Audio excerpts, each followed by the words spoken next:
ముందు గదిలే జెండాలను ఒక్కసారి గమనించు. ఇళ్ల నుండి జరిగే పరిపాలన వ్యవస్థ పరిశీలించు. రాజకీయాలకు రమ్మని యువకుల పిడికిలెత్తి నినదించు.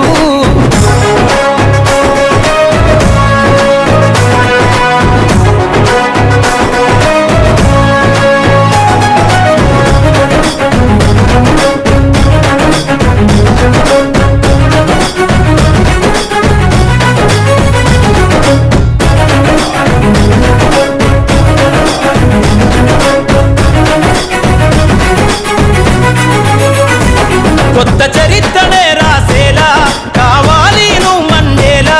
ప్రతి గుండెను కదిలించేలా అడుగేసై ఓ యోధుడిలా. పేదోళ్ళ కల నిజమయ్యేలా యువకులు కదలాలే ఈ నేల. కత్తరు బట్టల కరెన్సీ రాజకీయాల వదిలెయ్యాలే. కత్తరు బట్టల కరెన్సీ రాజకీయాల వదిలెయ్యాలే. అభివృద్ధి చేయబొడిసే కొత్త యువకులు రాజ్యం ఏలాలే. ఎదుగుతున్న ఓ యువతరమా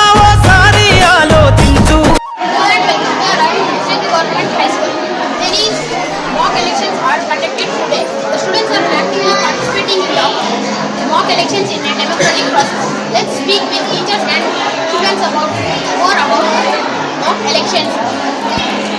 What is your name? My name is Sneha. Which section you are studying? What is the students' knowledge experience? The importance of voting, leadership qualities and teamwork, and respecting the democratic process in each one constituency, and real life election judgment. Next.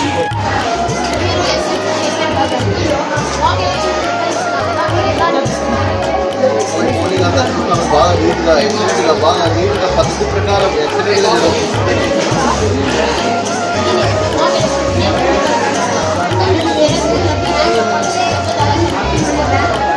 ఇది ఒక పెద్ద school, old school. ఇలాంటి స్కూల్లో ఈ మాక్ elections జరిగినందువల్ల ఈనాటి బాలురే రేపు పౌరులు అవుతారు.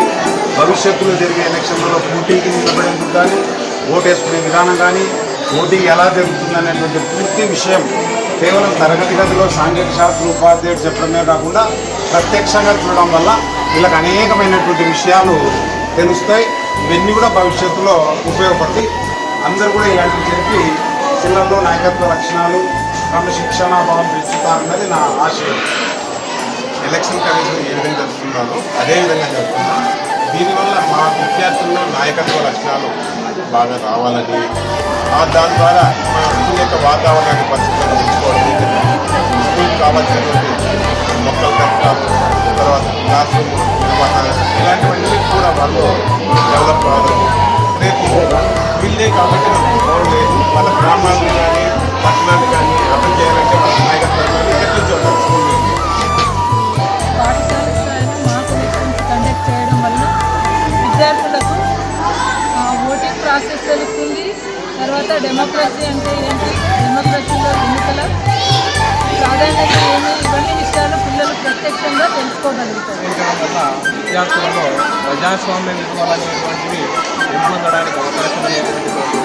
అంతేకాకుండా విద్యార్థులలో నాయకత్వ లక్షణాలు అనేటువంటివి పొందుతాయి. అంతేకాకుండా ఓటింగ్ వ్యవస్థ అంటే ఎన్నికల నిర్వహణ విధానం గురించి ఈ అవగాహన చేసుకోవడానికి మాక్ ఎలక్షన్స్ అనేటువంటి ఎంతో ఉపయోగపడతాయి. ఎన్నికల వ్యవస్థపై అవగాహన పెంపొందించడానికి విద్యార్థులు ఇది కూడా జనరల్ ఎలక్షన్ లాగే లోక్సభ శాసనసభ ఎలా చేస్తామో అదే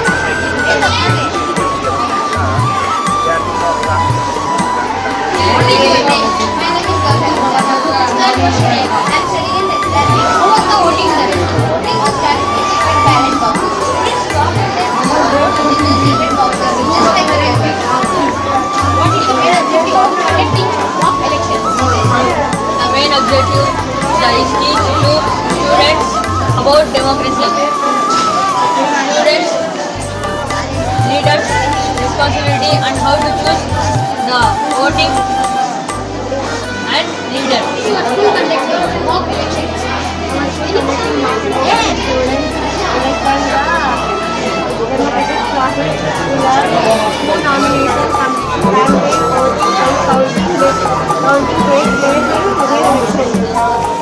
తారీఖు ఎస్పీఎల్ అంటే స్కూల్ పీపుల్ లీడరు, తర్వాత క్లాస్ పీపుల్ లీడర్కు 6వ తారీఖు నోటిఫికేషన్ ఇవ్వడం జరిగింది. 8వ తారీఖు నామినేషన్లు అనేటివి స్వీకరించడం, తర్వాత 9వ తారీఖున విద్యార్థుల యొక్క నామినేషన్ పత్రాలను పరిశీలించడం, తిరస్కరణ, తర్వాత అభ్యర్థుల్ని ఖరారు చేయడం అనేది 9వ తారీఖుకి అయిపోయింది ఆ కార్యక్రమం. తర్వాత 10వ తారీఖున నిలబడినటువంటి అభ్యర్థులకు వాళ్ళకు ప్రచారంకి ఒక 1 డే అనేది కేటాయించడం జరిగింది. మరి 10వ తారీఖు ప్రచారం అయిపోయిన తర్వాత 11వ తారీఖు ఈ రోజున ఈ ఎలక్షన్స్ అనేవి జరగడం అనేది జరుగుతుంది. మరి ఈ ఎలక్షన్స్కు ఆర్ఓగా ఈ స్కూల్ యొక్క ప్రధానోపాధ్యాయులైనటువంటి కె మురళీకృష్ణ గారు ఆర్ఓ గాను, రిటర్నింగ్ ఆఫీసర్ గాను, తర్వాత అసిస్టెంట్ ఆర్ఓ గాను గోపాల్ రెడ్డి సార్ గారు నిర్వహించడం అనేది జరుగుతుంది. మిగిలినటువంటి మైక్రో అబ్జర్వర్స్గా గాను, తర్వాత రూట్ ఆఫీసర్గా గాను, తర్వాత గైడర్స్గా గాను ఇక్కడ ఉన్నటువంటి ఉపాధ్యాయులు అనేటువంటి వాళ్ళు గైడెన్స్తో ఈ కార్యక్రమం అనేది జరుగుతుంది. తర్వాత ఎన్నికల్లో ముఖ్యమైనటువంటి నిర్వహణకు పిఓ అంటే proceeding officers, assistant proceeding officers, తర్వాత అదర్ పోలింగ్ ఆఫీసర్స్గా ఇక్కడ విద్యార్థులే చక్కగా తర్వాత ఎంతో బాధ్యతగా తర్వాత ఇక్కడ వాళ్ళ కార్యక్రమం అనేది చాలా విజయవంతంగా నిర్వహించడం అనేది జరుగుతుంది.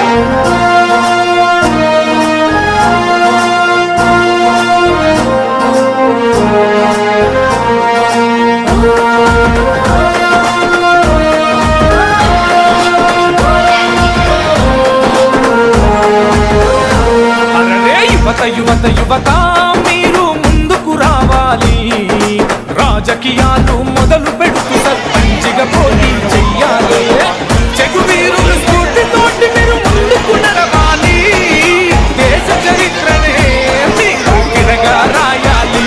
అనరే యువత యువత యువత మీరు ముందుకు రావాలి, రాజకీయాలు మొదలు పెడుతూ సర్పంచిగా పోటీ చెయ్యాలి. కార్యక్రమాలు విజయవంతంగా జరిగేందుకు గురువులకు సహకరిస్తాను. నిజం, న్యాయం, సమానత్వం, గౌరవం కోసం నిలబడతాను. భయం లేకుండా, పక్షపాతం లేకుండా నా కర్తవ్యాన్ని